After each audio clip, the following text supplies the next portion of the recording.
Audio Jungle.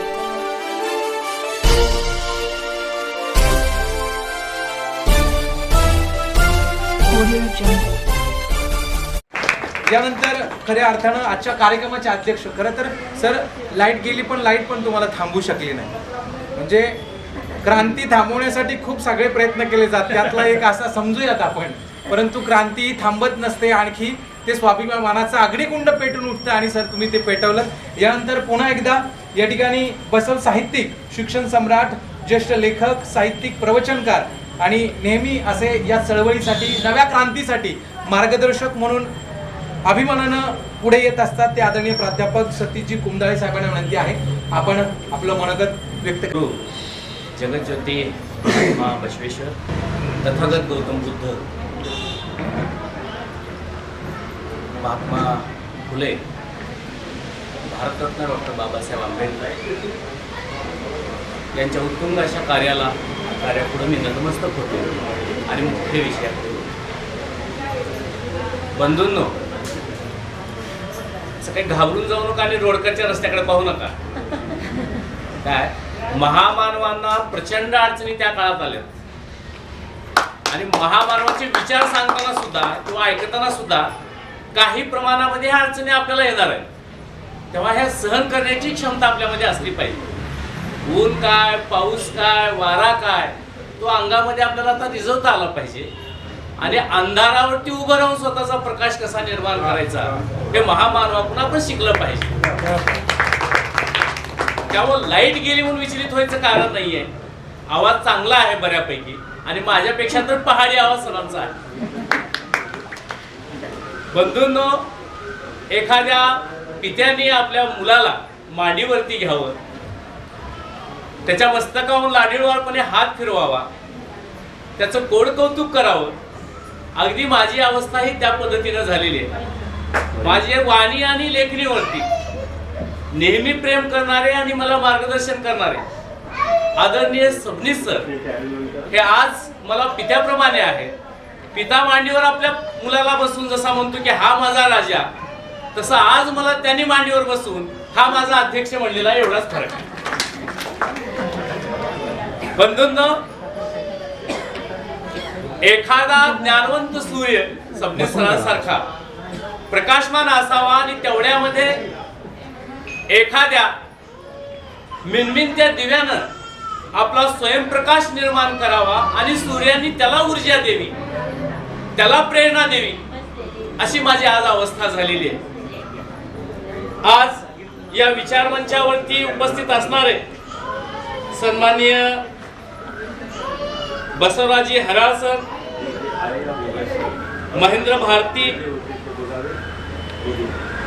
Pandurangji Bhosale, Dhammaraj Salve, Bansode sir, Gaikwad, Ashok Nagarkar sir, एकेका deputy director असणारे Handale sir, खास कात्रजून इथं आलेले हे विचार ऐकण्यासाठी बिराजदार सर, याच पद्धतीनं ज्यांचं नाव बसवराज आहे आणि घरी आपल्या कुटुंबासाठी खूप कमी वेळ ते देत असतात आणि समाजकार्य, महामानवाचे विचार म्हणल्यानंतर अहोरात्र परिश्रम करण्याची ज्यांची तयारी असते असे बसवराज कंजे सर, त्यांचेच बांधव ज्यांनी इथं मदत केलेली आहे ते अरुणजी कंजे, अजय मुंगडे, शिवानंद नंदीपावडर, पाटील सर, महाजन सर, अमरनाथ मानकर, माळी, रमेश पाटील, चंद्रकांत खोचरे आमचे कवी, बसवराज हराळ, श्रीकांत पाटील, संगमेश्वर शिवपूजे, पाहावं त्याचं नाव घ्यावं असे आपण सर्वजण. बंधूंनो, महाराष्ट्रामध्ये जेव्हा जेव्हा कार्यक्रम असतात तेव्हा तेव्हा शाहू फुले आंबेडकर यांची प्रतिमा त्या हँडबिलवरती छापण्यात येते. कर्नाटकामध्ये उलटा जेव्हा जेव्हा कार्यक्रम असतात तेव्हा महात्मा बसवेश्वरांचा फोटो अगोदर असतो आणि त्यानंतर हे बाकीचे महामानव असतात. पण महाराष्ट्रामध्ये माझ्या माहितीस्तव खूप कमी क्षण असे येतात की ह्या सर्वच महामान्यवरांसोबत महात्मा बसवण्णांचा फोटो छापला जातो.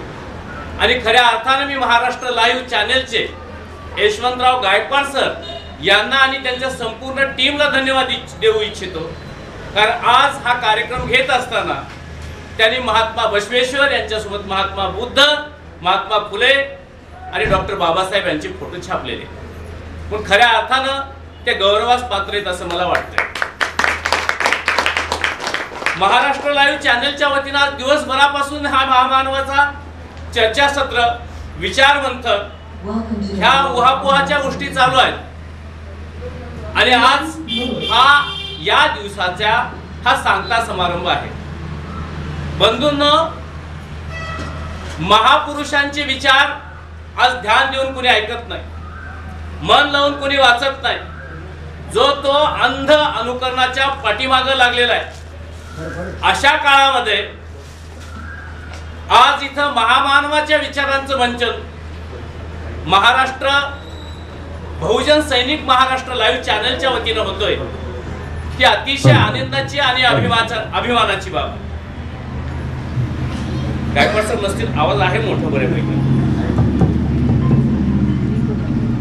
हा आवाज येतोय आपल्या सर्वांकडे, थोडस इको कमी करा. सुरुवातीलाच मी ह्या ठिकाणी सांगू इच्छितो की यामध्ये विश्वगुरु महात्मा बसवेश्वर महाराज असं छापलेलं आहे. तेव्हा कृपा करून या महात्म्याचं महाराजीकरण करू नका. ते महाराज नाही आहेत, नव्हते आणि नसणार आहेत. ते महात्मा होते, आहेत, राहणार आहेत. दुसरं एक असं की महात्मा ज्योतिबा असं आपण छापलेलं आहे. ज्योतिबा नव्हते, ज्योतिराव असं नाव. ज्योतिबा, खंडोबा हा तर देवळातला ज्योतिबा, म्हणून मुद्दाम ज्योतिबा केलं. आमच्या हडपसरला एक शाळा आहे, सावित्रीबाई फुले असं नाव होतं तिथं पूर्वी. आता त्या शाळेचं नाव बदललं, साध्वी सावित्रीबाई फुले असं नाव केलं. आणखीनही तसंच आहे ते नाव. म्हणजे सावित्रीबाईंना संपून साध्वी तिथं जन्माला घालायची असा जणू कट आहे. तसाच कट ज्योतिराव फुलेंच्या बाबतीत आहे, ज्योतिबा करू. मग त्यांना इथून पुढे ज्योतिरावच असू द्या, ज्योतिबा करू नका, खंडोबा करू नका. आता काही ठिकाणी तर भारतरत्न ज्योतिराव फुले असं लावलं. महात्मा मोठे का भारतरत्न मोठे तुम्हीच सांगायचं. असे भारतरत्न कितीतरी येतील. आता हिरो हिरोईनलाही द्यायला लागले, दरवर्षी संख्या वाढायला लागली. पण महात्मा जे आहेत, जे झालेले आहेत, आता इथून पुढे भविष्यात होतील का नाही या बाबतीत मी संशय करतो. मग ज्योतिराव फुले यांना महात्मा हेच राहू द्या, भारतरत्न लावण्याची चुकी करू नये. क्षमा करा, थोडस बोलतोय मी, कारण माझे गुरु माझ्या बाजूला आहेत. तेव्हा जे सत्य आहे ते सांगितलं पाहिजे. आणि आपण मला इथं बोलवलेलं आहे या महामानवांचे विचार ऐकण्यासाठी, व्यक्त होण्यासाठी. त्यामुळे व्यक्त होतो आहे. बंधू, महापुरुषांचे विचार हे अज्ञानावर ज्ञान निर्माण करण्यासाठी असतात, जे आज आपण इथं मोठ्या प्रमाणामध्ये, मोठ्या धाडसानं, मोठ्या साहसानं निर्माण करत आहोत. महात्मा बसवेश्वर, तथागत गौतम बुद्ध, महात्मा फुले, डॉक्टर बाबासाहेब आंबेडकर हे वेगवेगळ्या कालखंडामध्ये जन्माला आलेले. त्यांचं कार्य वेगवेगळ्या कालखंडामध्ये झालेलं आहे. पण त्यांची विचारधारा जर पाहिलं तर एका युगाने, एका समतेच्या युगाने दुसऱ्या युगाच्या हातामध्ये समतेची मशाल द्यावी आणि त्या युगाने तिसऱ्या समतेची मशाल तिसऱ्या युगाच्या हातात द्यावी, ही परंपरा चालत राहावी, अशा पद्धतीची ही विचारधारा आहे. सर्वांना शेवटी माणूस केंद्रभूत, माणसालाच केंद्रस्थानी ठेवून या महामानवांनी काम केलेलं आहे. नद्या असंख्य वाहतात आणि शेवटी समुद्रालाच जाऊन भेटतात. त्याप्रमाणे या चारही महामानवांनी सामान्य माणसाला केंद्रभूत ठरून, मानव प्राणी मानव जात केंद्रभूत ठरून त्यांच्या अवतीभोवतीच काम केलेला आहे. कालखंड वेगवेगळा आहे. आपण अशा भारतामध्ये आज जगतो आहोत, अशा भारतामध्ये आज आपण राहतो आहोत, जिथं सुरक्षिततेपेक्षा जास्त मायलेज देणारी गाडी आपल्याला आवडते महामानवाचे विचार ऐकण्यापूर्वी त्यांची जात तपासली जाते. पण तुम्हाला सुरुवातीलाच मी सांगू इच्छितो, तथागत महात्मा गौतम बुद्ध असतील, महात्मा बसवेश्वर असतील, महात्मा फुले असतील, डॉक्टर बाबासाहेब आंबेडकर असतील, हे कोणत्या एका जातीचे नव्हते, एका धर्माचे नव्हते, एका पंथाचे नव्हते. पण एखादी जात, एखादा धर्म, एखादा पंथ जर माणसाला माणसापासून तोडत असेल तर त्याचा मुलाहिजा या महामानवाने कधीही बाळगला नाही. महामानवाला आणि माणसाला जोडणारी हीच त्यांची जात. त्यांचे वैचारिक वारसदार म्हणजे त्यांच्या विचाराचं अनुकरण करणारे, त्यांच्या विचाराच्या पावलावर पाऊल टाकून काम करणारे हे खरे त्यांच्या विचाराचे वारसदार आहेत. त्यांनी सांगितलेलं काम, त्यांनी सांगितलेले विचार, त्यांनी केलेलं कार्य, हे कार्य महाराष्ट्रापुरतं, भारतापुरतं असं मर्यादित नव्हतं. ते वैश्विक कार्य होतं. वैश्विक मंचावरती ते कार्य दीपस्तंभाप्रमाणे कालही, आज आणि भविष्यातही प्रेरणा देणार आहे. हे महात्मे, हे महापुरुष जेवढे जुने तेवढे ते पुरोगामी आहेत, त्यांचे विचार तेवढे पुरोगामी आहेत. म्हणून महापुरुष हे कधीही संपत नसतात. ते त्यांच्या विचारानं, त्यांच्या कार्यानं ते अमर असतात. बंधूंनो, महात्मा बसवेश्वरांच्या कालखंडाच्या अगोदर तथागत महात्मा गौतम बुद्धाचा कालखंड आहे. या कालखंडामध्ये माणसाला माणसापासून तोडलं जात होतं.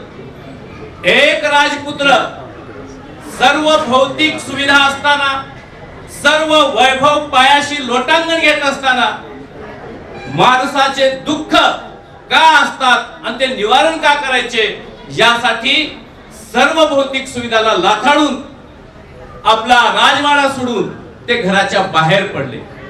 विश्वाच्या इतिहासामध्ये मानवी दुःख संपवण्यासाठी बाहेर पडणारा एकमेव राजपुत्र म्हणजे पूर्वाश्रमीचा सिद्धार्थ आणि नंतर झालेले गौतम बुद्ध आहे. यापूर्वी कुणी असं सोडलं नव्हतं. त्यांनी तपश्चर्या केली, आत्मचिंतन केलं आणि मग संशोधनांती सांगितलं की माणसाला दुःख कायण्याचं कारण म्हणजे त्याची तृष्णा आहे. तृष्णा ही माणसाला दुःखी बनवते. आणि आजही बघा, आपण तृष्णेच्या एवढ्या अधीन गेलेलो आहोत. आपल्याला राहायला बंगला आहे, बसायला सोफा सेट आहे, समोर पाहण्यासाठी टीव्हीचा सेट आहे, चहा पिण्यासाठी कब्बसी सेट आहे, तरी पण आज आम्ही अपसेट आहे. त्याचं कारण महात्मा गौतम बुद्धांनी त्यावेळेस सांगितलेलं म्हणजे आम्ही अल्पसंतुष्ट झालेलो. महात्मा गौतम बुद्धांनी यावरती उपाय करण्यासाठी 4 आर्य सत्य. माणसाच्या जीवनामध्ये दुःख आहे, या दुःखाचं कारणही असतं, या दुःखाचं निवारण करता येतं आणि हे निवारण करण्याचे मार्ग म्हणजे अष्टांग मार्ग पुढे त्यांनी सांगितले. अतदीप भव असं आत्ताजी राजांनी सांगितलं आपल्याला, मार्गेश्वरांनी. त्यांनी सांगितलं की स्वतःला प्रेरणा देण्यासाठी कुठेही जाण्याची आवश्यकता नाही. तसं महात्मा फुलेही म्हणायचे की मासा पाण्यात पोहे त्याला गुरु कोण. बसवेश्वर म्हणायचे आर्वे गुरु. तसं बुद्धांनी सांगितलं की अपदीप भव, स्वतः स्वयं प्रकाशित व्हा, स्वतःला प्रेरणा द्या आणि या पद्धतीनं स्वतःच दुःखाचं निवारण करा, स्वतःच अडचणीवरती उभं राहून स्वतःची उंची वाढवा आणि या पद्धतीनं काम करत राहा. असे महात्मा गौतम बुद्ध. त्यानंतर कालखंड येतो महात्मा बसवेश्वरांचा. हा 12व्या शतकातला कालखंड. बसवेश्वरांनी समाजाचं निरीक्षण केलं, संशोधन केलं आणि माणसाच्या दुःखाचं कारण सांगितलं की माणसं दुःखी का असतात. महात्मा बसवेश्वरांनी त्याचं कारण असं सांगितलं की समाजात असलेली विषमता हे मानवी दुःखाचं मूळ कारण आहे. ही विषमता संपली पाहिजे. जोपर्यंत मानवी विषमता संपणार नाही तोपर्यंत माणसाचे दुःख संपणार नाही. असं महात्मा बसवेश्वरांनी सांगितलं. वय होतं 9 वर्षाचं. त्यांच्या उपनयन विधीचा कार्यक्रम होता. वडील पुरोहितेश्वर होते. वेगवेगळे विद्वान पंडित आलेले. यज्ञ पेटवला गेलाय आणि 9 वर्षाच्या बसवांना तिथं आलेला आहे उपनयन विधी करण्यासाठी. तेव्हा 9 वर्षाचे बसवेश्वर म्हणतायत की मी हा उपनयन विधी करून घेतो, पण माझ्या एका प्रश्नाचं समाधानकारक उत्तर जर तुम्ही देत असाल तरच हा विधी करून घेईन, अन्यथा करून घेणार नाही. वेगवेगळे विद्वान होते. विठ्ठलराजाचे मंत्री होते. त्यांनी विचारलं की लहान मुलगा 9 वर्षाचा असा काय प्रश्न विचारणार आहे. त्यांनी म्हणजे हरकत नाही प्रश्न विचारा. तेव्हा बसवेश्वर म्हणतायत की हा उपनयन विधी का करून घ्यायचा असतो. तेव्हा पंडितांनी सांगितलं आणि सोपी गोष्ट आहे, हा विधी करून घेतल्यानंतर एक विशेष अधिकार प्राप्त होणार आहे. पुढे बसवांना म्हणतायत की हा विशेष अधिकार फक्त पुरुषांनाच का, स्त्रियांना का नसतो. तेव्हा ते विद्वान म्हणतात की आपल्या शास्त्रानुसार विशेष अधिकार फक्त पुरुषांना प्राप्त होतो, स्त्रियांना नाही, कारण स्त्रिया या कनिष्ठ समजल्या जातात. बसवांना पुढे म्हणतात, ज्या आईच्या कोखातून मी जन्माला आलो, ज्या बहिणीच्या हाताला धरून मी शिकलो, ती माझी आई कनिष्ठ, मी श्रेष्ठ ठरलो का. ज्या शास्त्रामध्ये, ज्या धर्मामध्ये स्त्री आणि पुरुष असा भेदभाव केला जात असेल तर ते शास्त्र मी झुडकारून लावतो, तो धर्म मी अमान्य करतो. आणि ज्या कुणी हे नियम बनवले त्याला माझ्या समोर बोलवा, माझ्या प्रश्नाचं उत्तर द्यावं. म्हणजे देवाला डायरेक्ट चॅलेंज 9 वर्षाच्या मुलानं दिलं ते होते महात्मा बसव. वडिलांमध्ये त्यांच्यात वाद झाला. त्यांनी सांगितलं की स्त्री आणि पुरुष ही समानता असली पाहिजे. विषमता असेल तर मी या धर्मात राहणार नाही, नव्हे मी कुटुंबातही राहणार नाही. घराचा त्याग केला. म्हणून आई बहिणींनो, तुमच्यासाठी तुम्हाला पुरुषा इतकेच अधिकार असले पाहिजे हे सांगण्यासाठी, हे सिद्ध करण्यासाठी 9 वर्षाचे बसवांना घराचा त्याग करून पुढे संगमला निघून जातात. जगाच्या इतिहासामध्ये स्त्रियांना समान अधिकार मिळावेत म्हणून एवढ्या बालवयामध्ये कुणीही क्रांती केली नव्हती, ती महात्मा बसवेश्वरांनी केली. म्हणून तुम्ही त्यांचे वचन अभ्यासले पाहिजे. पुढं संगमला अध्ययन केला, अभ्यास केला. ते बिजाच्या दरबारामध्ये लेखनिक झाले. कर्तृत्वावरती ते महामंत्री झाले. बिजानं काही कारणास्तव आपली राजधानी मंगळवेढ्यातून नंतर हलवली आणि त्यांना कल्याणला नेली. तिथं महामंत्री महात्मा बसवेश्वर होते. जे कार्य राजा करू शकत नाही समानतेचं, ती मशाल त्यांच्या अंतःकरणामध्ये तेवत होती. हे कार्य करण्याची संधी त्यांना तिथं मिळालेली होती.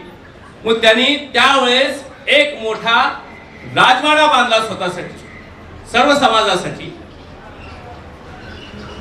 आणि त्याला अनुभव मंडप असं नाव दिलं. यामध्ये वेगवेगळ्या जाती धर्माचे माणसं आणि स्त्रिया होते. किती? 770 शरण शरणी असे होते. शरण म्हणजे पुरुष 700, शरणी म्हणजे महिला 70 होत्या. जणू आजच्या लोकशाहीमध्ये जी संसद आहे, या संसदेमध्ये खासदार किती आहेत तर 554 आहेत. यापेक्षाही मोठी संसद त्या काळात बसवेश्वरांनी सुरू केली होती, अनुभव मंडप म्हणून. कोण बसत होतं इथं?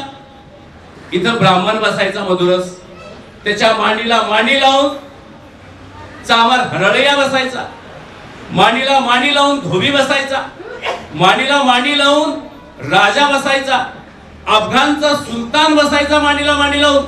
एवढंच नाही, स्त्रिया बसायच्या, अक्क महादेवी बसायची, रेवन्ना बसायची, मांडीला मांडी लावून बसायचे. आणि या अनुभव मंडपाच्या अध्यक्ष केला अलम प्रभू, जो नर्तिकेचा मुलगा होता. शून्यपीठाचे अध्यक्ष त्यांना म्हणायचे. आणि तिथं चर्चा व्हायची, विमर्श व्हायचा. आणि मग त्या ठिकाणी वेगवेगळ्या विषयावरती चर्चा होऊन वेगवेगळे नवीन कायदे मानव जातीसाठी तयार केले जायचे. आणि हे केलेलं काव्य, ही केलेली कविता पुण्या एशी खोलीमध्ये बसून तयार केलेली नव्हती, अनुभवातून तयार झालेली होती. मग त्याला नाव दिलं वचन, जे कधीही नष्ट होत नाही. आणि हे वचन जर तुम्ही आज वाचलात तर आज सुद्धा किती गरजेचे आणि महत्वाचे आहेत या मानव कुळासाठी, हे आपल्याला समजू नये. एका वचनामध्ये महात्मा बसवण्णा म्हणतात, हा कुणाचा, हा कुणाचा, हा कुणाचा असे म्हणू नका हो, हा आपुला, हा आपुला, हा आपुला असेची म्हणा, मग प्रसन्न होईल पुढील संगम देवा. पुढील संगम देव म्हणजे कुठला देव नव्हता, एक संकेत होत ते. म्हणजे आतापर्यंत समाजामध्ये, देशामध्ये हा कुणाचा, हा कुणाचा म्हणलं जायचं. बसवण्याने सांगितलं असं नका म्हणू, हा आपला, हा आपला म्हणून स्वीकारा. महिलांनी तिथं वचनं लिहिली. एक वचनकार अशी म्हणते की हे ईश्वरा, तू ईश्वर म्हणून घेतोस आणि मासिक पाळी आल्यानंतर आम्हाला समाजामध्ये वाळीत टाकलं जातं, आम्हाला कनिष्ठ समजलं जातं, आम्हाला घराच्या एका कोपऱ्यात बसवलं जातं. पण देवा, तुला माहित आहे का की मासिक पाळीनंतरच प्रत्येक पुरुषाचा जन्म होतो. मग जन्मलेले सगळे पुरुष हे कनिष्ठ आहेत का रे? देवाला प्रश्न विचार. आतापर्यंत देवाला प्रश्न विचारण्याचं धाडस कुणी केलं नव्हतं. आमच्या भगिनी आपल्या नवऱ्याला सुद्धा प्रश्न विचारायला भीतात, मला माहित आहे. पण त्या काळातल्या ह्या शरणी, ह्या महिला ह्या देवाला प्रश्न विचारायच्या. असे वचन त्यावेळेस लिहिले गेले. महात्मा बसवण्णांनी काय कवे कैलास हा मंत्र दिला. काय कवे कैलास म्हणजे श्रमाचं महत्व सांगणारा. बसवेश्वर म्हणतात की अरे माधुकरी मागून, भीक मागून आपण मोठे होऊ शकत नाही. त्यासाठी आपल्याला कष्ट, कष्ट आणि कष्ट करावे लागतात. कष्ट हाच ईश्वर आहे, कष्ट हाच देव आहे, कष्ट हेच तुमच्या प्रगतीचं लक्षण आहे. बाहेर कुठे शोधत बसायची गरज नाही. असू द्या, ते काय ते लाईट येती जाती, ते बरं असतं. जरा लाईट आली गेली म्हणजे काय होतं की तुम्हाला थोडी विश्रांती मिळते ऐकण्यापासून, आणि आम्हाला पण पुढे काय बोलावं जरा आठवता येतं. पण निवांत राहा, ह्या गोष्टी घडतात त्या चांगल्यासाठी घडतात. चला आपण पुन्हा या महामानवाकडे जाऊयात. काय कवे कैलास हा मंत्र दिला. माधुकरी मागून, भिक्षा मागून, भीक मागून माणूस मोठा होत नाही, कष्ट करावं लागतं. आपण जे अन्न खातो या अन्नाला श्रमाचा गंध असेल तरच ते अन्न खाण्याचा अधिकार आपल्याला आहे, अन्यथा नाही, असं बसवेश्वर सांगतात. श्रमाला एवढं महत्व बसवण्णांनी दिलं. प्रत्येकाने श्रम केलं पाहिजे, शारीरिक असेल मानसिक असेल, दोन्ही श्रम सारखे. पण दुर्दैवानं लोकशाहीमध्ये श्रमाच्या वाटण्या झाल्या. शारीरिक श्रम करणारे, बौद्धिक श्रम करणारे वेगळे. बौद्धिक श्रम करणारे श्रेष्ठ, शारीरिक श्रम करणारे कनिष्ठ. त्या खुर्चीवर बसलेला तो कलेक्टर श्रेष्ठ आणि त्याच ऑफिस मध्ये झाडू मारणारा कनिष्ठ. शेतात राबणारा शेतकरी कनिष्ठ आणि शेतमाल विकणारा तो व्यापारी श्रेष्ठ. हे लोकशाहीतले व्यक्ती. बसवण्याचा काय कवे कैलास हा मंत्र जर लोकशाहीमध्ये प्रत्यक्ष आचरणात आला असता तर भारत इकॉनॉमिकच्या बाबतीत जगात श्रेष्ठ ठरला. हा काय कवे कैलास आज आणणं गरजेचं आहे. शारीरिक श्रम करणारे, बौद्धिक श्रम करणारे दोन्हीही तेवढे श्रेष्ठ आहेत आणि श्रम न करणारा मात्र कनिष्ठ आहे. ईश्वराची संकल्पना सांगताना ते म्हणतात त्यावेळेची परिस्थिती अशी होती की माणसाच्या एका पायाला धर्माचा आणि जाती व्यवस्थेचा, चतुर्वर्ण्याचा मोठा दगड बांधलेला होता आणि त्याच्या पाठीवरती कुटुंब नावाच्या कर्तव्याचा भोपळा बांधलेला होता. तो विषमतेच्या खाईमध्ये होता माणूस. त्याला माणसासारखं जगता येत नव्हतं. म्हणून त्याला हे जीवन संपवून मरण स्वीकारावं म्हणलं तर पाठीवरचा कर्तव्याचा भोपळा त्याला बुडू देत नव्हता. आणि आपलं कर्तव्य पूर्ण करावं म्हणून बाहेर येऊ म्हणलं तर त्याला तो दगड वर येऊ देत नव्हता. अशा वेळी माणूस टाहो पडून ओढत होता, देवाच्या याचना करत होता, ईश्वराच्या याचना करत होता. माणसाचं जेव्हा ज्ञान संपतं तेव्हा अध्यात्म सुरू होतं असं म्हणतात. हा याचना करायचा आणि मग काय व्हायचं, त्याला त्या धार्मिक स्थळामध्ये लाथाटलं जायचं. त्याचा नैवेद्य चालायचा, दक्षिणा चालायचा, त्याला मात्र लाथाटलं जायचं. आज ही काय होते बघा, 2014 सालची गोष्ट. बिहारचे हे घ्यायचं का? बिहारचे मुख्यमंत्री, त्यांचं नाव मांझी. हे मांझी कार्यक्रमानिमित्त मंदिरात गेले होते. मंदिराच्या पुजाऱ्यांनी सांगितलं, खबरदार पुढे आलात तुम्ही येऊ शकत नाही, तुम्हाला अधिकार नाही, शूद्र आहात. मुख्यमंत्र्याला लाखांना येऊ दिलं नाही आतमध्ये, त्या मांझी नावाच्या मुख्यमंत्र्याला, बिहारच्या 2014 साली. तो तर काळ 12व्या शतकातला होता. बसवण्याची दूरदृष्टी अशी, त्यांनी सांगितलं तुम्ही कितीही ओरडलात, कितीही टाव पडलात, तर तो तुमच्या आतमध्ये बसलेल्या देवाला पाझर फुटणार नाही, त्या पुजाऱ्याला पाझर फुटणार नाही. तुम्हाला देवच पाहिजे ना, या माझ्याकडे मी तुम्हाला देव देतो. आणि मग त्यांनी इष्टलिंग गळ्यात बांधलं. इष्टलिंग म्हणजे ब्रह्मांडाची प्रतिकृती. त्याच्यामध्ये सगळं सागर, समुद्र, देव, झुडप, डोंगर, पहाड सर्व काही आले. आणि म्हणजे हे तुमच्या गळ्यात बांधतोय, हा देव तुमचा कुणीही सोडून घेऊ शकत नाही, तुमच्यापासून दुरावू शकत नाही. हा परमनंट देव तुम्हाला दिला मी.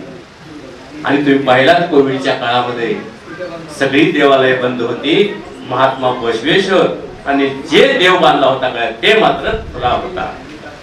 बसवेश्वरांची दूरदृष्टी. कदर काळाच का, तर ते प्रकाश ऊर्जा ऑब्झर्व करून घेतो आणि आपल्या हृदयाला पुरवतो. असंही पुढे सायंटिफिक कारण काही सांगितले. म्हणून ते लिंग बांधा, कमीत कमी अटॅक तर येणार नाही. अटॅकनं खूप लोक मारायला लागले. बसवण्याचा देव तुमच्या गळ्यात बांधा, हे त्यांनी सांगितलं. आणि बसवेश्वरांनी सांगितलं की स्वतः आपल्याला भक्त होता येतो, स्वतः आपल्याला देवही होता येतं. म्हणजे माणसाचा भक्त आणि भक्ताचा देव स्वतः होता येतं, हे बसवेश्वरांनी त्यातून सांगितलं. म्हणजे अपदीप भव, हे महात्मा गौतम बुद्धांनी सांगितलं. पुढे महात्मा बसवेश्वरांनी याच अनुभव मंडपातून असंख्य असे शरण शरणी तयार केले. एक वेळेस महात्मा बसवण्या फिरत होते रस्त्याला, नागोजी कांबळे नावाचा एक शरणी आला आणि अंतःकरणापासून शरणो शरणार्थी असं म्हणाला. बसवेश्वर खाली उतरले आणि 2 वेळेस शरणो शरणार्थी. मला वाटतंय की अभिवादनाचा शब्द शरणो शरणार्थी यापेक्षा सर्वोच्च दुसरा कुठला असूच शकत नाही. एवढा श्रेष्ठ शब्द, यापेक्षा श्रेष्ठ शब्द मला तर पाहिला नाही. सर काय सांगते? हा उतरला आणि त्यांनी विनंती केली नागोजींनी की म्हणजे आमच्या घरामध्ये आपण यावं आणि प्रसाद घ्यावा. प्रसाद म्हणजे भोजन करावं. बसवण्यामध्ये काय हरकत नाही. उतरले घोड्यावरून, महामंत्री होते, नागोजींच्या घरी गेले, त्यांनी ते प्रसाद ग्रहण केला. ही बातमी जसं बिज्जळाच्या दरबारात समजली, हाकार वाजला. बिज्जळाचे मंत्री बिज्जळाचे कान भरत होते आणि त्यांनी सांगितलं, महाराज धर्म पाटला एका कनिष्ठाच्या घरी आपला सरदार गेला, आपला महामंत्री गेला, त्यांनी तिथं भोजन केलं. सगळा दरबार भरलेला आहे, बिज्जळ सिंहासनावर बसलेला आहे. बिज्जळाने विचारलं, बसवण्णा तुमच्यावरती सर्वांचा आरोप आहे, तुम्ही नागोजी कांबळेंच्या घरी जेवण केलं, महाप्रसाद घेतला? बसवण्णा म्हणाले, हो मी घेतलंय. तातडीनं नागोजी कांबळेंना तिथं उभं केलं, गुन्हा सिद्ध करण्यासाठी, म्हणजे शिक्षा द्यायची. बसवण्णा त्यावेळेस म्हणतात, महाराज कसली शिक्षा तुम्ही देता? कुणाला कनिष्ठ म्हणताय?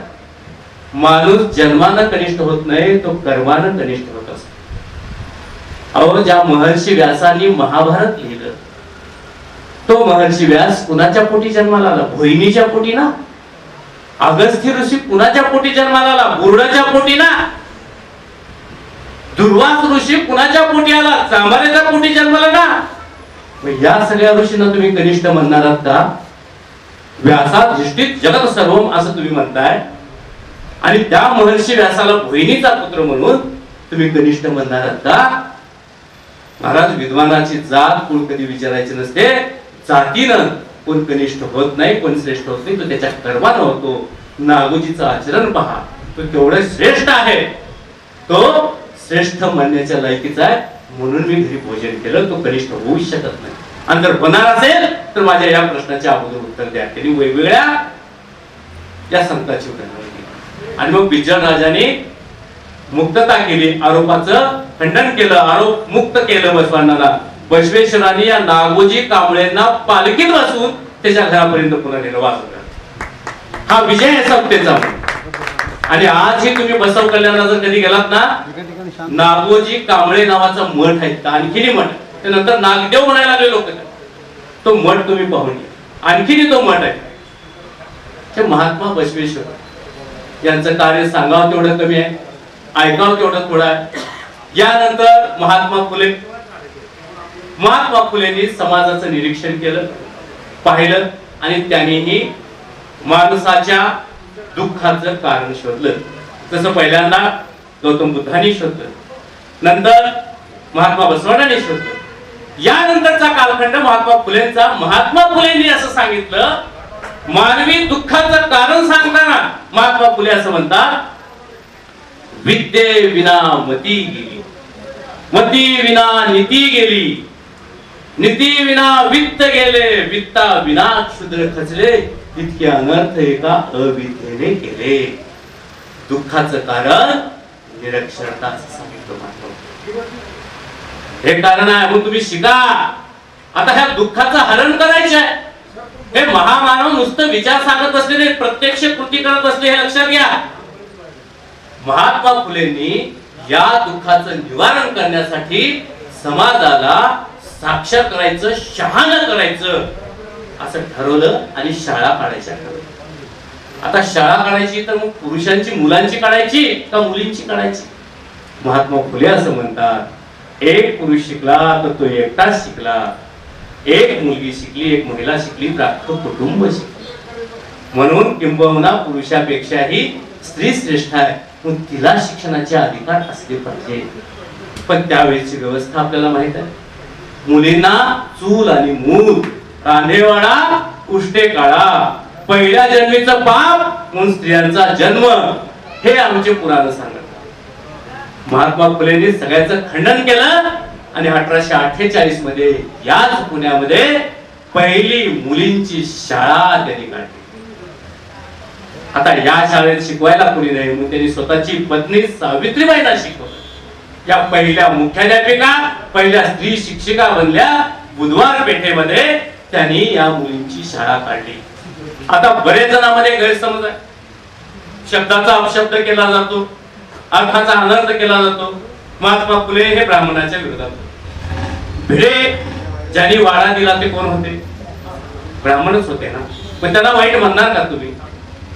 ब्राह्मण वाईट नाही. आंबेडकरांनी हेच सांगितलं, बसवण्णांनी हेच सांगितलं, बुद्धांनी हेच सांगितलं, फुलेंनी सुद्धा हे म्हणले.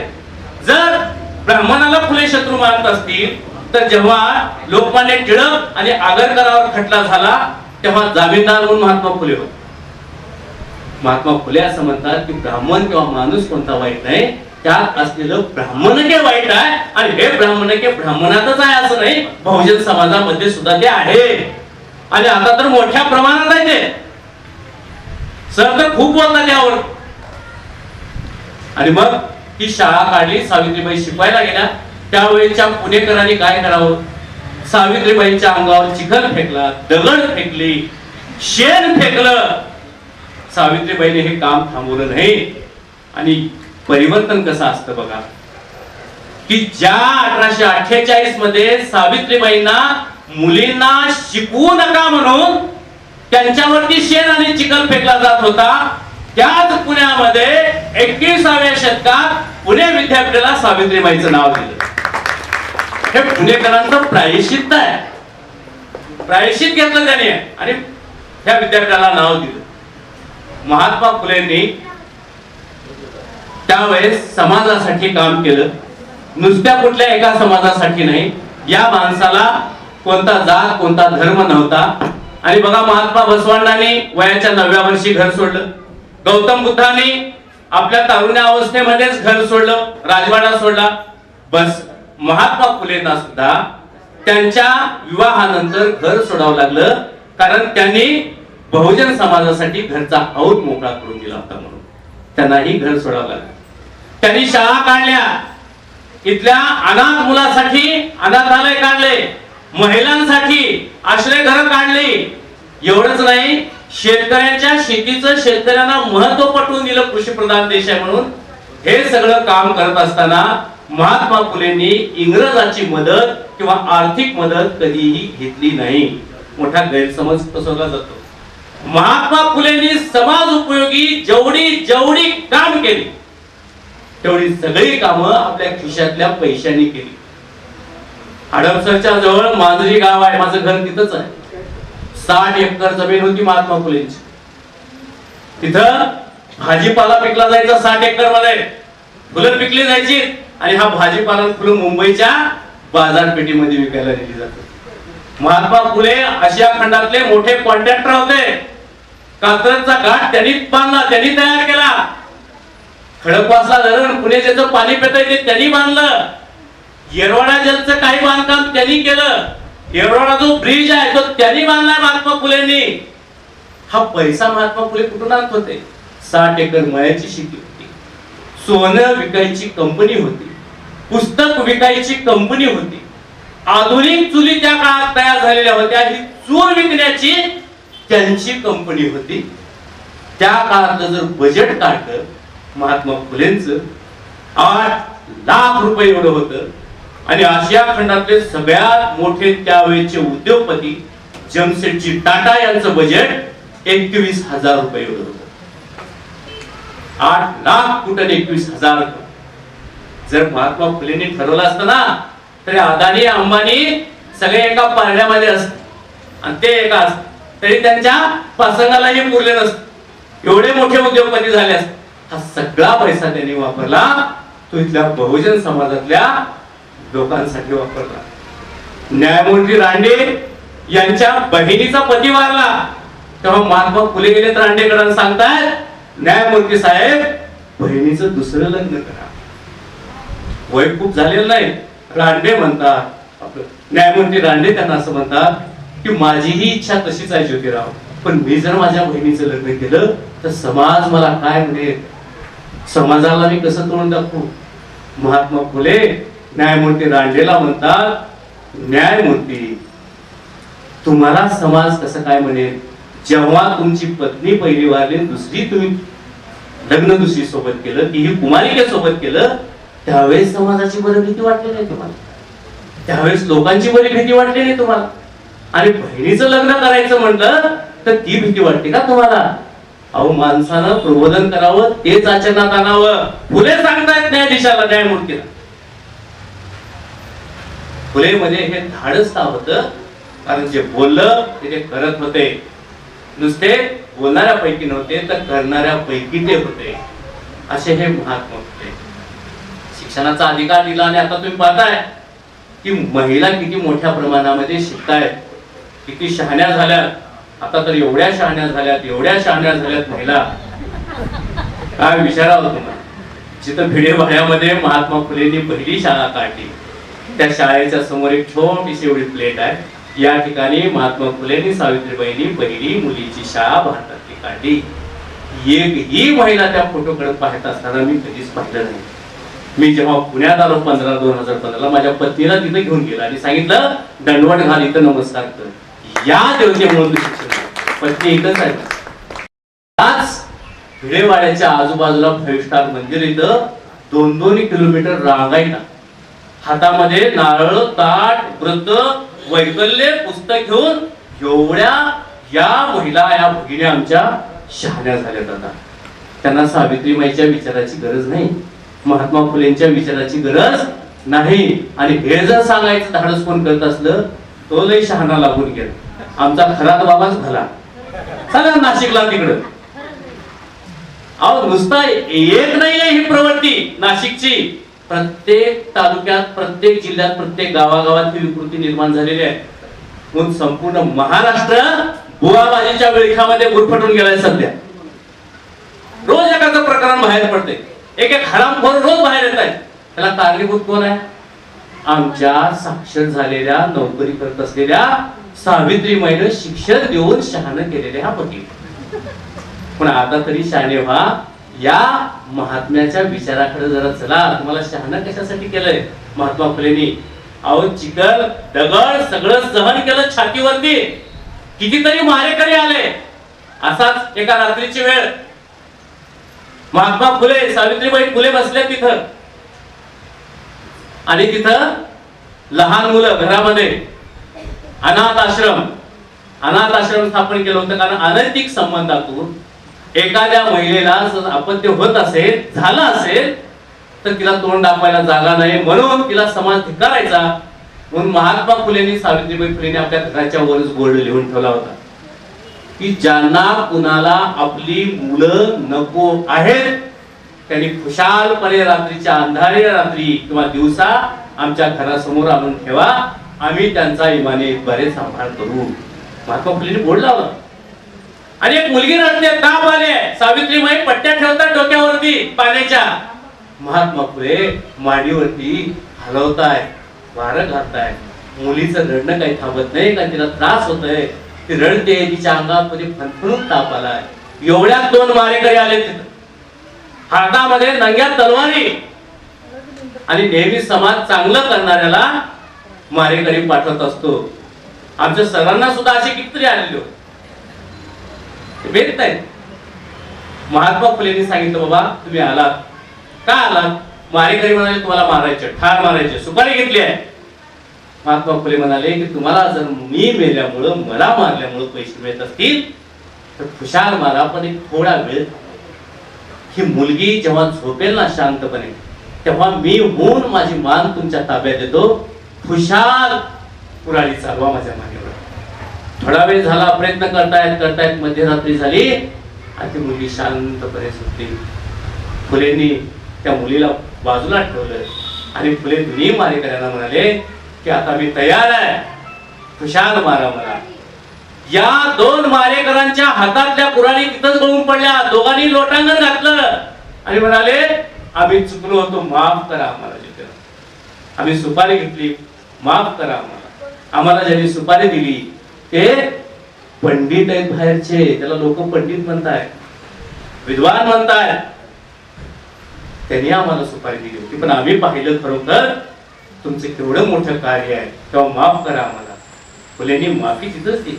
एवढ्यावर 2 मारेकरी थांबले नाही. ते म्हणाले की आजपासून आम्हाला तुमचा सेवक करा, तुमच्या सोबत कामाला घ्या. आणि महात्मा फुलेंनी त्या दोघांना सोबत घेतलं. त्यापैकी एक होता धोंडो कुंभार, दुसरा होता रामोशी. म्हणजे बघा, बाहेरचे पंडित मारेकरी झाले होते आणि आज मारण्यासाठी आलेले मारेकरी पंडित झाले होते. मारेकऱ्याला पंडित करण्याची किमया या महात्म्यामध्ये होती, असे ते महात्मा फुले. त्यांचं कितीही काम सांगितलं, कार्य सांगितलं तरी कमी. यानंतर डॉक्टर बाबासाहेब आंबेडकर खूप सहन केलं. बाल वयापासून उपेक्षा, द्वेष हेच त्यांच्या वाट्याला. खूप संयमाने या सगळ्यांना तोंड द्यायचं डॉक्टर बाबासाहेबांनी ठरवलं. त्यांना वर्गात येऊ दिलं जात नव्हतं. बाहेरच वर्गाच्या राहून त्यांनी ते ऐकून घेऊन वर्गात बसलेल्या मुलापेक्षा जास्त ज्ञान अवगत केलं. भारतातलं सगळी शिक्षण संपली तेव्हा परदेशामध्ये ते शिकायला गेले. अर्थात त्यावेळेस बऱ्याचशा लोकांनी त्यांना मदत केली, जसं कोल्हापूरचे शाहू महाराज होते. ही गोष्ट वेगळी जरी असली तर त्यांच्या ठाई असलेली जिद्द शिक्षणाची, ते परदेशात गेले. परदेशामध्ये त्यांनी शिक्षण घेतलं. परदेशातून ते परत भारतामध्ये आले आणि भारतामध्ये येत असताना या बाबासाहेबांनी काय आणावं, 8-9 ट्रंका मोठमोठ्या पेट्या आणल्या. या पेट्यामध्ये फक्त आणि फक्त पुस्तकाने ग्रंथ होते, दुसरं काही नाही. आता जर आपल्यापैकी एखादा परदेशात गेला, सोनं कुठं दडवू, मंगळसूत्र मोठं करून घेऊ का ब्रासलेट करून घेऊ, त्या चपलामध्ये दडवून ठेवू, काय काय आणू, किंवा मौल्यवान साधनं तिथून वस्तू काय काय आणू, फक्त आणि फक्त ग्रंथ आणले. बाबासाहेब सांगायचे की मला ग्रंथापासून वेगळं जर कोण करणार असेल तर त्याचे हात मी करत. बाबासाहेबांनी ही समाजाच्या सगळं अनुकरण केलं, निरीक्षण केलं आणि समाजाच्या दुःखाचं कारण सांगितलं. मला सगळ्या महामानवांनी समाजाचं दुःखच पाहिजे. बाबासाहेबांनी समाजाच्या दुःखाचं कारण सांगितलं. माणसाला आत्मप्रतिष्ठा नसणे ही समाजाच्या दुःखाचं मूळ कारण आहे. आत्मप्रतिष्ठा नाही. एक उपाशी आहे, दुसरा उपाशी आहे. एकाला चांगल्या पद्धतीनं बोललं जातं. ती जर नाचली तर तिला नर्तिकी आणि दुसरी नाचली तर तिला डोंबारी म्हणलं जातं. ही जी उपेक्षा आहे, ही जी प्रतिष्ठा आहे, ही आत्मप्रतिष्ठेला धक्का लागणं हे दुःखाचं कारण आहे. मग ही आत्मप्रतिष्ठा सर्वांना एक सारखा असण्यासाठी काय असलं पाहिजे? आणि मग याच प्रश्नाचं उत्तर महात्मा आपलं डॉक्टर बाबासाहेबांनी असं दिलं, सर्वांना एक समान धाग्यात बांधणारा कायदा पाहिजे. अरे पण कायदा असणार कसं? या भारताला भारत नाव नव्हतं. भारत हा भूप्रदेश होता. 350 राजे रजवाडे दाटीवाटीनं राज्य करतो. कायदा असण्याचं कारणच नव्हतं. कायदा कुणासाठी? राजासाठी. राजा बोलेल तो कायदा. राजा बोले डल डुले, प्रजा डुले. राजा म्हणेल तो कायदा. आणि प्रजाला कायदा कशासाठी? ते तर राजाचे गुलाम आहेत. राजाने सांगितलं तोच आदेशाचं पालन करायचं. मग बाबासाहेबांनी या भूप्रदेशाला नाव दिलं भारत. भारत हे नाव कोणी दिलं आपल्या देशाला? बाबासाहेबांनी संविधानात्मक नाव दिलं. आणि मग सगळ्यांना एका धाग्यामध्ये बांधणारा कायदा तयार केला, ते म्हणजे भारताचं संविधान. आता इथं राजा राहिला नव्हता, प्रजा राहिली नव्हती. पहिलं राजाच्या पोटी जन्मलेलाच मुलगा राजा व्हायचा. आता राजाचा जन्म व्हायचा असेल तर सर्वसामान्यांनी केलेल्या मतपत्रिकेद्वारे होतो. आता राजा कोणाला करायचं हा अधिकार कोणी दिला? सर्वसामान्याला. बाबासाहेबांनी दिला. संविधान लिहिलं. समानता आणण्यासाठी संविधान लिहिलं. संविधान लिहिताना किती अडचणी आल्या, किती संकट आले हे आपल्याला माहित आहे. त्यात किती मेंबर होते, कोण आजारी पडलं, कोण परदेशात राहायला गेलं, कोण काय केलं, एकट्यावर जबाबदारी पडली. ती सगळी जबाबदारी पेलली आणि त्यांनी संविधान लिहिलं. हे संविधान म्हणजे भारताचा आत्मा आहे, भारताचा चेहरा आहे, भारताचं हृदय आहे. या हृदयावरतीच आपल्या देशाची वाटचाल सुरू आहे. हे या महामानवाने केलेलं आहे. बंधूंनो, या महामानवाविषयी सांगावं तेवढं थोडं आहे, ऐकावं तेवढं कमी आहे. पण बऱ्याच जणांचा खिळाळीकडे डोळा आहे, ते मला माहित आहे. बऱ्याच जणांचा म्हणण्यापेक्षा माझा डोळा आहे. कारण मला आदरणीय गुरुवर सरांचे विचार ऐकायचे आणखी तेव्हा. आणि गायकवाड सर, एवढा विषय जबरदस्त दिलाय तुम्ही की सांगताना आमची दमछाक काही होणार नाही. अरे महामानवाचं कार्य एवढं उत्तुंग आहे की सांगताना अंगावरती शहारे येतात आणि आणखीन बोलावं असं वाटतं. खूप मोठा असा तुम्ही विषय दिलाय.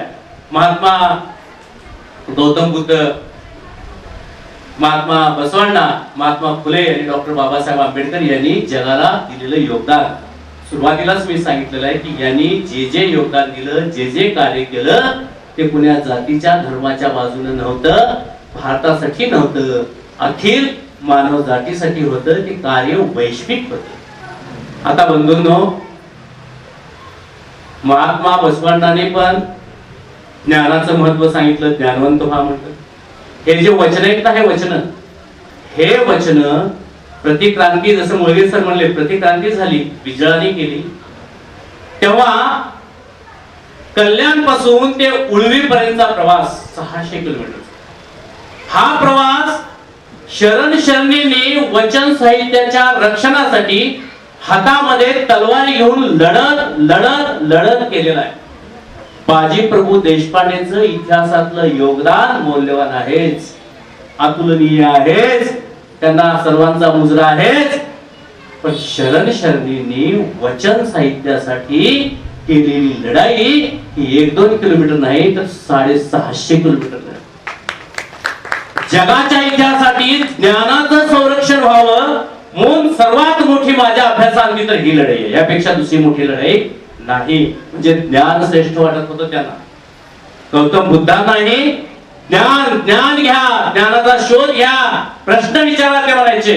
ज्ञान महत्वाचं वाटतं. महात्मा फुलेंना शिक्षणातून ज्ञान घेणं, साक्षर होणं, ज्ञानवंत होणं महत्वाचं वाटलं. तसं बाबासाहेबांना सुद्धा ज्ञान महत्वाचं वाटलं. ते म्हणायचे, वाचाल तर वाचाल, शिक्षण वाघिणीचं दूध आहे आणि जो कोणी हे दूध पिईल तो कुरकुरल्याशिवाय राहणार नाही. म्हणजे शिक्षण घेतलं, शिक्षण नावाचं दूध पिलं, प्राशन केलं, तर तो वाघच होणार. असा वाघ व्हा ना तुम्ही. असा वाघ म्हणजे शिवसेनेचा वाघ नाही बरं का, तुम्ही उलटा अर्थ काढता. हा वाघ कर्तृत्वाचा वाघ, बाबासाहेबांचा वाघ. तशी वाघ आपण झालं पाहिजे. आणि मला आज असं वाटतंय की आपण सर्वजण ह्या ठिकाणी वाघ होण्यास पात्र आहात. कारण लाईट आली गेली, अंधार आला, गरमी झाली, घाम बोलणाऱ्याचाही वाहतोय, ऐकणाऱ्याचाही त्यापेक्षा जास्त वाहतोय, तरी पण तुम्ही हे सहन केला. आणि हे सहन करण्याची क्षमता फक्त आणि फक्त वाघातच असू शकतो. ते गाढवामध्ये असू शकत नाही, ते फेगडामध्ये असू शकत नाही, ते शिपुडामध्ये असू शकत नाही, ते खुरट्यामध्ये असू शकत नाही. त्यामुळे तुम्ही खऱ्या अर्थानं वाघ म्हणून घेण्यास पात्र आहात असं मला वाटतंय. बंधूंनो, एखाद्या महामानवाला मोठं करायचं काम महामानवानंतर त्याच्या अनुयायाचं असतं. महामानवाचे खऱ्या अर्थानं आपण अनुयायी आहोत. त्यांना मोठं करणं हे आपलं जबाबदारी आहे, आपलं कर्तव्य आहे. मध्यम वर्गाकडे वेळ नाही आणि श्रीमंताला त्याची गरजच नाही. पण भारताची जर वाटचाल पाहिली तर आज सर्वांनाच या महामानवांचे विचार अंगीकृत करून तशी वाटचाल करण्याची गरज आहे. जसं एखाद्या माळ रानावरती एखादा आंब्याचं झाड असावं, त्या आंब्याच्या झाडाला भरपूर आंबे लागावेत. एखाद्या वाटसरूनं उन्हातून जाता जाता तप्त झालेल्या वाटसरूनं त्या आंब्याच्या झाडाखाली विश्रांती घ्यावी. आंब्याला लागलेल्या आंब्यापैकी एक पाड म्हणून एक पिकलेला आंबा खाली पडावा. भुकेल्या वाटसरूनं तो आंबा खावा. आंबा खाल्ल्यानंतर आंब्यातली पोय तिथं टाकून द्यावी. कालांतरानं पावसाळा सुरू झाल्यानंतर याच पोईनं मुळं पकडावेत आणि हळूहळू यातून छोटी छोटी रोपटं तयार व्हावी. कालांतराने हीच रोपटी मोठी आम्रवृक्ष व्हावेत आणि या परिसराचं नाव आमराई म्हणून व्हावं. येणाऱ्या प्रत्येकानं तिथं यावं, विसावा घ्यावा, विश्रांती घ्यावी, आंब्याचा गोडवा चाखावा.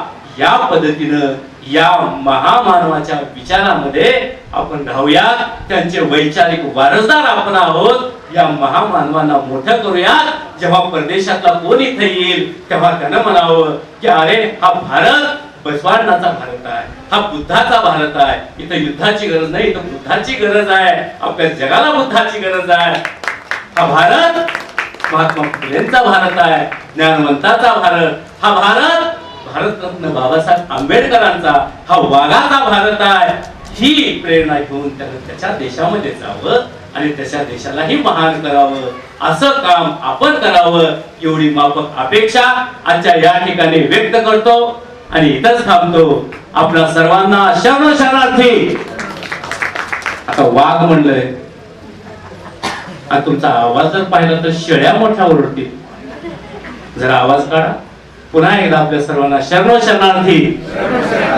जय भीम, जय भीम, जय भीम. खूप खूप धन्यवाद. बहुजन सैनिक महाराष्ट्र लाईव्हला लाईक करा, शेअर करा, सबस्क्राईब करा आणि बेल आयकॉनवर क्लिक करा.